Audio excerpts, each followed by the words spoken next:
My breathing is steady and shallow, the exhales causing slight disturbances in the fog around me, my shoes making a constant smack on the pavement. The mist acts like a thin blanket, dampening my senses, making the world just a little quieter, a little calmer. All around me are the sounds and smells of pure, serene nighttime. To my left is the pond. Ducks are huddled along the shoreline, sometimes ruffling their feathers or making a sleepy murmur. I just passed the campus daycare. The windows are all dark and the playground is empty. The swing creaks back and forth slightly. There must be a breeze. I'm on my way back from a long night of studying.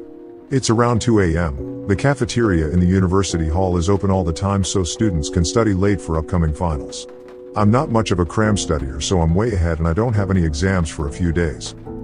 I should have made plans to stay at Erin's place. She lives on campus in the dorms and she gave me a copy of her key, which is completely against the rules, by the way, but she figured I might need a place to crash if I ever got too drunk at a campus party, but I'm pretty sure she won't appreciate me storming in at 2 a.m. when she, unlike me, has an exam in the morning. I brought the key with me in case I was too tired to walk home. But alas, coffee is a brilliant invention, and if anything I feel wide awake, so I silently review the topics I'm finished going over. Riemann sums. Multivariable integration. Domain and range of a plane. Oh shit, I forget how to find domain. A noise. Just behind me in the bushes. A rustling. I turn abruptly and see nothing. A rat bursts from the bushes and scuttles across the path. I chuckle at my paranoia and continue walking, trying to regain my train of thought. Forget it. I have plenty of time to study. I can relax and enjoy the serene walk home. There's a noise again, a rustling sound closer to my back. I don't bother to turn around this time, knowing logically that the sound is likely attributed to some other small nighttime creature, but I hasten my pace a little bit, silently admonishing myself for being so ridiculous. I turn right onto a dirt path, my favorite shortcut, which leads away from the edge of the pond. There aren't any street lamps along this route, but it gets me home faster than the alternative. To my left are trees. Not a full-blown forest or anything, just some shrubbery planted on campus in an attempt to make it look prettier. On my right is a fenced construction site. The breeze makes an eerie sound when it blows through the skeletal frame of the unfinished building. Starlings are gathering in the trees just above my head, noisily expressing their distaste for my presence on their path. Their twittering and chattering is a comforting distraction from the eerie sounds emanating from the unfinished building beside me. The fog is mostly lifted and I catch a movement out of the corner of my eye, ever so small, just beyond the fence of the construction zone. A fleeting shadow, like a piece of garbage blowing around in the open space. I stop. For some reason I need to look, to see if maybe, just maybe, someone is in the empty building. Vandals? Maybe.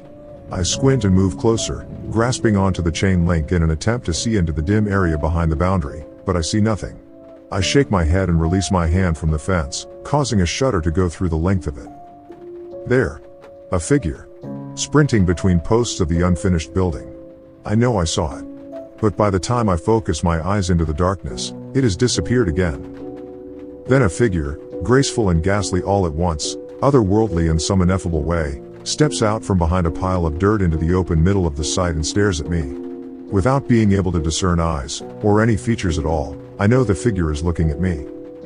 I startle abruptly turn away from the fence, and I start walking again, even faster now. I glance over into the construction site as I move, and the figure is still there. A distance away but walking in pace with me. I speed up, the instinctive prickling sensation of flight running up my spine and making my hair stand on end. Multiple thoughts rushing through my head. How many coffees did I have today? Am I hallucinating? Just get home, just get home. When I glance again and the figure is gone, but the sick feeling of being followed is still in the pit of my stomach. I can see a light ahead and I know I'm almost to the street, so I speed up another notch, almost to the safety and comfort of suburbia, almost in the warm glow of street lamps, almost past the looming construction site. I put my head down and walk even faster. My legs are burning and it's everything I can do not to burst into a full-blown sprint. I look up to see how much closer I am. And it's there. In front of me. The figure is at the end of the path, standing under the street light. It's watching me. Not quite human somehow. I come to a halt. Now I know I'm in trouble. I stand there for a split second, it watching me watching it. And suddenly, abruptly, like some horrible, inverted flash of lightning, the street lamp goes out and I'm plunged into darkness. I can't see it anymore, but I'm not willing to believe it can't see me. So I turn and I run. The moonlight occasionally flashes between the trees. The starlings are gone. I can't sense a breeze. I have no idea where I am on the path, and I'm scared. Terrified. I can hear it behind me. A ghastly, curdled gasping sound accompanied by a pattering of the thing's footsteps. They're getting closer. Closer. Closer. I'm still running, but I shrug off my backpack, letting it fall to the ground, and I glance back. In the flashes of moonlight, I see the thing tumble to the ground, tripped up by my bag. Definitely not human. I start running faster. There's the pond.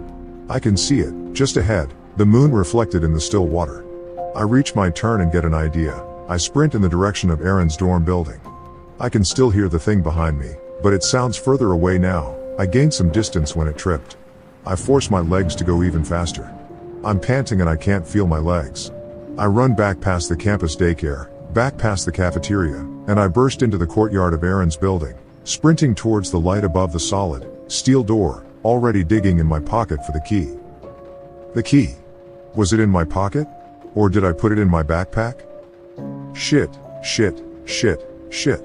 I'm at the door now. The thing is behind me. I know it's getting closer. The light above the door goes out. I fumble in the darkness, desperately digging in my pocket. The sounds of the thing behind me are getting louder and louder and... Yes. The key. I'm sweating as I pull the key from my pocket and urgently feel around for the keyhole. Oh God, why did the light have to go out? The key slides into the lock. I turn it, throw open the door, rush inside to the warmth of the lobby and slam the door behind me. Silence. Bang. The thing throws itself against the steel door. Bang. Bang bang bang bang bang. A garbled cry of anger sounds from beyond the door, and then there's nothing. Except what sounds like a chuckle, and then the thing is gone. I realize I've been holding my breath, so I exhale. There's a sound behind me and I jump and turn around. But it's only Erin. Morgan? She says, and I begin to sob. I don't ever cry. But I start bawling. What the fuck?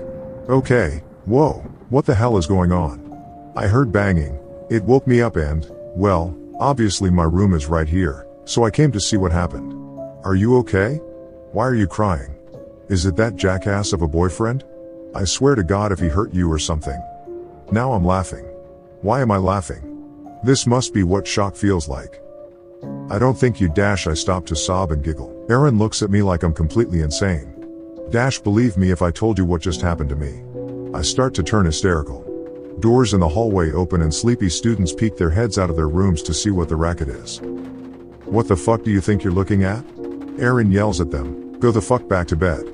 Fuck. People can't just mind their own goddamn business. Her profuse cursing obviously worked because doors close again and everyone disappears.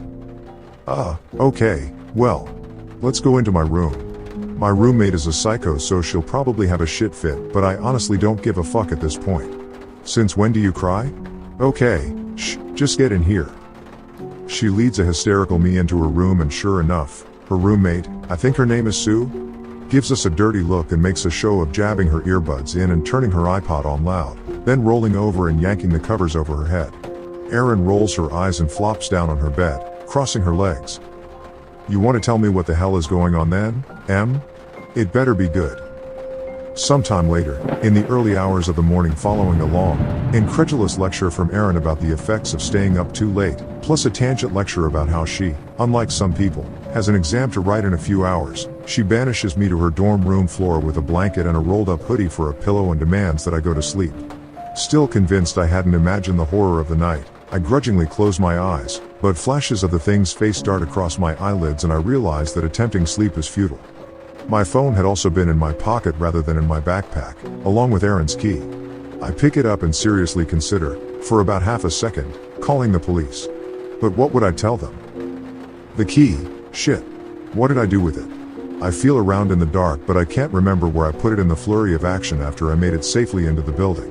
Erin is snoring lightly and I figure she'll stay that way for at least a couple more hours, so I resolve to find the key later, and in the meantime take advantage of residents' facilities. Maybe after a long shower I'll be able to convince myself I've imagined the whole ordeal, or wake up and realize I've been asleep in the cafeteria all this time, or maybe I'll just feel a little bit less crazy. I quietly steal a towel from one of Erin's drawers. It's a good thing I know I can borrow her stuff without asking. Waking Erin up is never a very fun activity. I quietly unlock Erin's door from the inside, since I can't find the key and I don't care to get locked out, and creep into warmly lit the hallway, tiptoeing my way towards the bathroom. And my stomach suddenly drops, like when you realize that you've forgotten to do something very, very important. I realize with sickly understanding. I don't know what I did with Erin's key because I never retrieved it from the outside lock. The whole night comes rushing back to me. The darkness as the light above the door was extinguished. My panic to get inside to safety. Slamming the door behind me. The horrible sound of the thing chuckling. There's a step behind me. The lights in the hallway go out.